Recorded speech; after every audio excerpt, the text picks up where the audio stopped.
Hello, Carl Baldassarre here, and today we're going to be taking a deep dive look into the opening track from Led Zeppelin II called Whole Lotta Love. Thank you for joining me. So Whole Lotta Love, the opening track from Led Zeppelin II in 1969, is just an incredible track, especially to open an album. If you roll back to 1969 and the band had one album out already, they bring out the second album, and the album makes an incredible opening statement with this classic, iconic guitar riff by Jimmy Page on the track Whole Lotta Love. We're going to talk a little bit about the riff, maybe the history of riffs, really what a riff is, and then we're going to talk a little bit more about the solo. But first, this iconic riff. Let me just give you a couple of seconds of it. 1, 2, 3.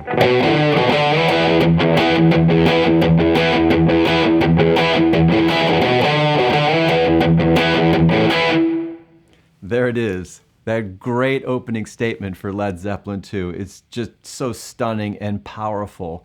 And let's talk a little bit about maybe why that is. I remember when I first heard it, I didn't realize that it actually was just a guitar starting the track. It sounded like just an entire army or orchestra to me.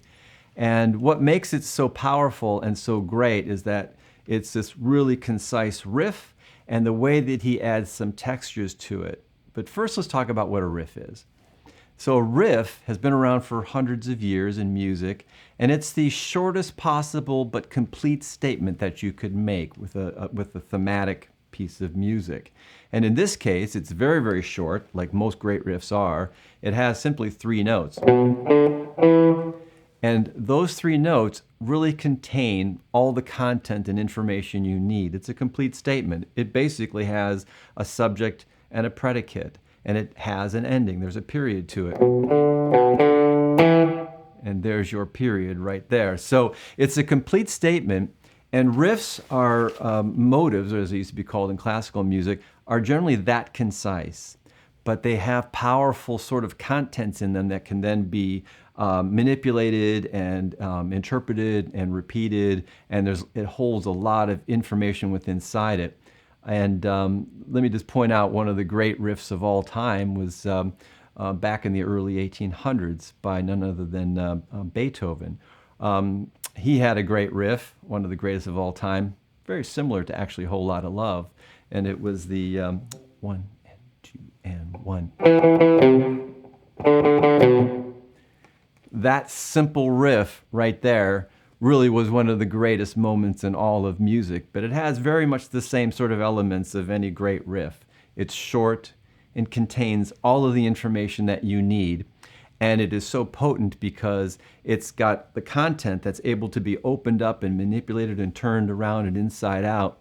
And I often like to think about these riffs, the great riffs in classical music and rock, as sort of like DNA. You know, they're like nucleotides. They're very short, but they're very powerful and very potent, and they can be sequenced together like Lego blocks, and they can replicate into these incredible helixes. In the case of Beethoven, he really extended that to 4 movements of music. And in the case of Whole Lotta Love, there wasn't that much variation on the riff. The riff really was meant to just be replicated, and it communicates a lot just in its own replication. The other thing about the riff, and all riffs that are really important to know, is that the information that they have is a complete statement, and that oftentimes you don't want to look at it as just notes, but you want to look at other things that are making a riff. Rhythms make riff. And in the case of, just like in Beethoven, in the case of Whole Lotta Love, there's a syncopation to this. This riff starts in on an upbeat, kind of syncopated, so it's a 1, a 2, a 3. So it's syncopated, much like the Beethoven Great Fifth Symphony riff, which is 2 and 1. And so that syncopation is part of the riff. So the rhythm is part of the riff, the pitch collection is part of the riff. And the other thing that makes this Whole Lotta Love riff by Jimmy Page so iconic, as I mentioned at the outset, that he opens the track just by himself. It's one guitar and it sounds so huge. Part of it is just because of the texture of the guitar. But even more importantly, he does one really interesting thing. And this isn't breaking news. This is well documented on the internet, but I think I want to just drop this back in here for you. And that's what he's doing to the second note of the riff. instead of just playing a single note, he's actually taking that second note and he's adding a little bit of expression to it by fretting the D, playing the open D at the same time and spreading them apart. Now, it doesn't sound great when it's by itself, but when you see how he does it in the riff itself, it creates this huge sonic footprint and it makes it sound like it's a guitar army. Let's check it out. A 1, a 2, a 3.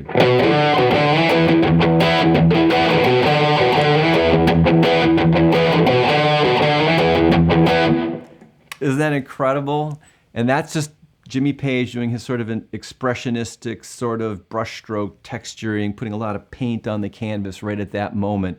And that really is what makes that sound. And so kind of a recurring theme you're going to hear from me in terms of my enthusiasm for, listening to this stuff for 50 plus years, but it's also just sort of commenting on the not teaching parts of this, the not where to put your fingers, not what the notes are, but really what's sort of behind it that makes it so human.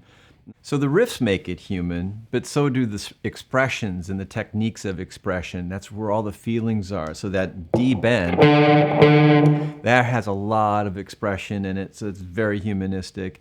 And I think the other kind of overarching backstory is that there's drama in music, and there are entire courses that you can take at conservatory levels that talk about how to use musical traits, whether it be melody, rhythm, harmony, that can give you specific imagery of drama.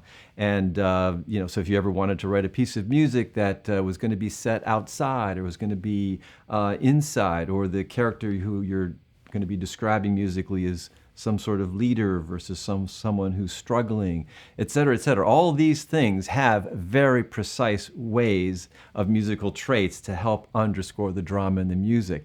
And in a very similar way, this riff from Whole Lotta Love truly is part of the drama in music. And just as Beethoven's Fifth Symphony was absolutely drama in music, the kind of the folklore of that riff of Beethoven's Fifth Symphony, that knocking at the door sound was supposedly fate knocking at the door, and Beethoven took that and wrote an entire symphony about the foreboding.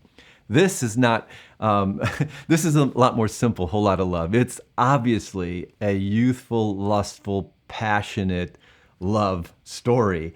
And the music, the way this riff is structured very passionate, very, let's see, being delicate with my words, but very lustful and sensuous. And it's coming out in the riff when you listen to it.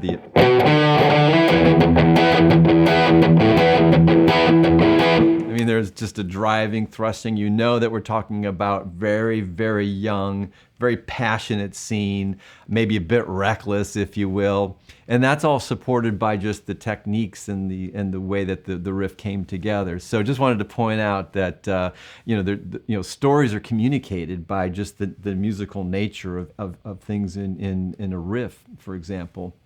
And I guess the other part of this is I want to talk about the variation on the riff. And there's not many in this one. Most riffs and motives in classical music have lots of variations. This one, because it's a simple, passionate, very urgent, sensual piece of music, there's not a lot of variation. It's about one thing, and it's happening. It's going down. But I am somewhat amused by the notion that at the end of the piece of music, after they do the big middle section with the theremin, and they come back in and the riff is reintroduced, Jimmy does one really interesting thing to the riff.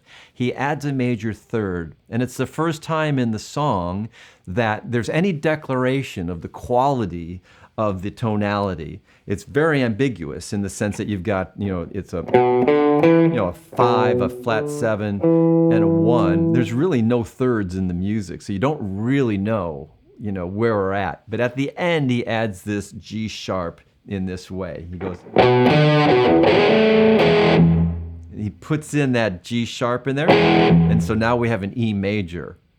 Major chords are somewhat happy and fulfilled. Maybe something happened in the story as a happy ending, shall we say. So I love how he does this riff, where he's actually alternating between the original riff and then he adds the G sharp. Check it out. 1, 2, 3.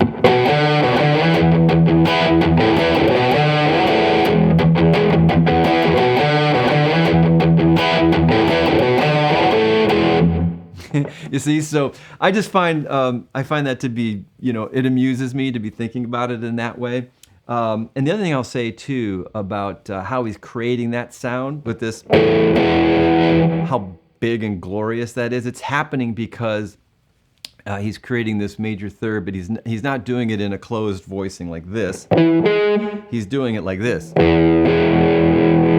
So he's doing a tenth. It's a really wide spread. And the thing that I've learned is that when you have a chance to use open strings, whether it's on the guitar or the violin, whatever, it gives you an opportunity to put an interval that's really huge in there. And there's nothing like the bowing of an open string. It's so girthy. The same thing on a guitar. It's so girthy, the open string. But when you fret an interval kind of high up, you get that gorgeous, rich, and that's just 2 notes, okay? And I would also say that I believe he's doing it, he's fretting that G sharp up here. He could do it here, right there, but I don't think he's doing it. His tendencies actually play these kind of, these 10th intervals as you go down the road to Houses the Holy and the song The Ocean. He has the outro is a series of these wonderful open and fretted tenths here, where he's doing a... And that last chord of The Ocean is the same thing that we're talking about here. So kind of observing his tendencies and looking at them kind of help also tell you just maybe how he's playing it. And at least that's my conjecture on the part. But I did want to point out there was this one slight variation of the riff theme at the end, and I'm amused by possibly it supporting the drama of the piece. Now let's move to the guitar solo, which is one of the more epic guitar solos of that period and certainly of all time. It's interesting, the structure of the guitar solo. It's set up with 2 levels, like a meta level of call and response. The first higher level of call and response on the solo is the band is hitting these 2 punctuated chords. And then the response is the solo, which is all by itself. And that goes back and forth. Call, and then response. And so that goes on, I believe, 6 times back and forth. But the other thing I want to point out is that there's another level, a meta level of call and response, and that is the dialogue that's going on with each solo part. And I hear these sort of questions and answers, just normal human dialogue is occurring to my ear. So like the first statement is the kind of a question, right? And then and notice he's playing the same notes, but he's got them an octave apart, and it sounds like 2 different characters are talking there.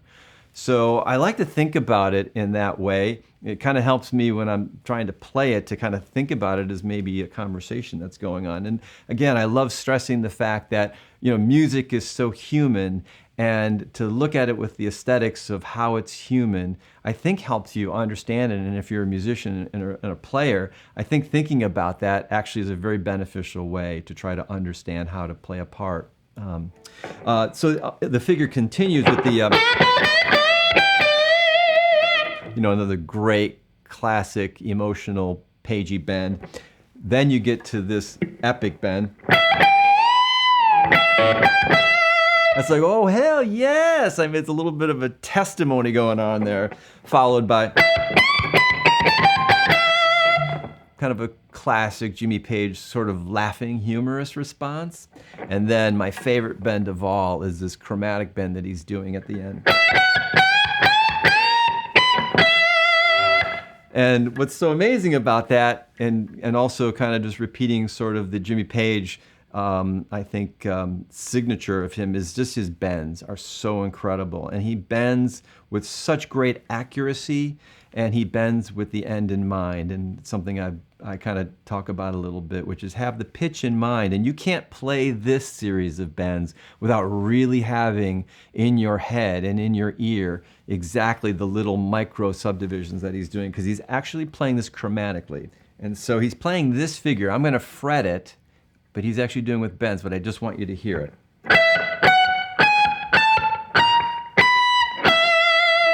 So he's doing with bends. So check this out.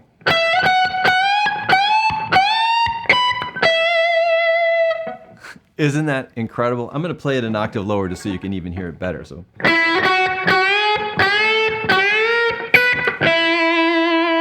I mean, oh, it's just so incredible, but you really have to kind of hear those notes before you play them. So just always put that into your routine when you're trying to play bends like that. The other thing to consider is that Jimmy Page, when he's playing his solos in the studio especially, he's so groovy and so precise. I mean, if you listen to this, if you slow this solo down and listen to it, you'll realize it's just swinging. And Led Zeppelin's a swinging band, you know? You might think that they're heavy rock and they're just pounding, knuckle dragging, mouth breathing. But man, they are just the swingingest, coolest band. I mean, this riff.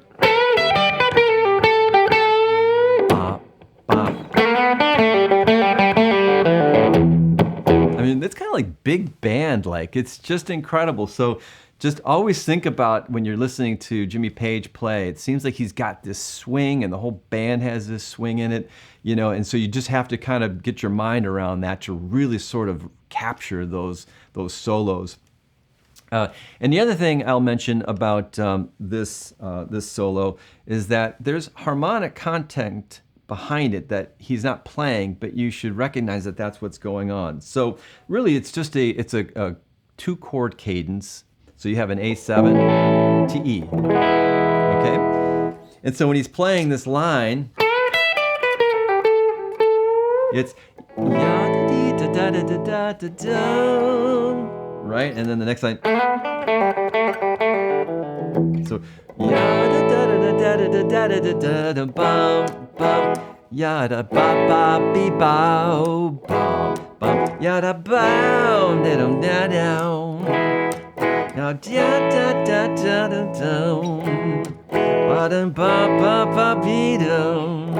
And so that's when you think about covering that solo, and if you are doing it kind of in your mind as sort of the standalone thing, it's in free time, there's no real rhythm behind it, or there's no real harmony behind it, I don't think that's going to help you get where you need to be. And as I'm sure as he was playing that, he had that harmonic content in his mind because it sits so perfectly within that framework. So just a couple of insights there to help you along to maybe look at the music in a different way and look at Jimmy Page's playing in a different way. And I hope you enjoyed this insight on A Whole Lotta Love from Led Zeppelin II. And we'll see you again. I'm Carl Baldassarre.